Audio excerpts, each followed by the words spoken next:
Редовниот извештај што Стејт департментот го издава по налог на Конгресот за прв пат наведува дека имало повеќе терористички инциденти во Јужна Азија отколку на Блискиот Исток. Од околу 11.000 во 2009, дури 75% се случиле во овие два региона, вели Рас Траверс, заменик директор на Националниот центар за контратероризам.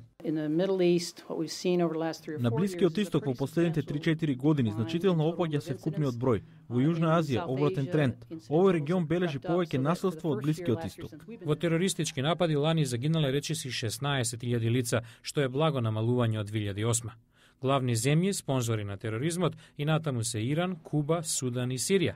Има нагло опаѓање на тероризмот во Ирак, но и негов пораст во Афганистан, каде нападите и жртвите тројно се зголемени. Координаторот за контратероризам во Стејт департментот Даниел Бенџамин вели дека Ал-Каида на Осама Бин Ладен во Пакистан останува главната терористичка закана за САД и американските интереси. Организацијата ја нарече прилагодлива и издржлива, иако лани забележала големи загуби. Ал-Каида се соочува со големи загуби во највисокото раководство и затоа се потешко собира пари, обучува нови луѓе и планира напади надвор од регионот. Извештајот ги издвојува Еритреја и Венецуела дека не соработувале целосно во контратерористичките напори.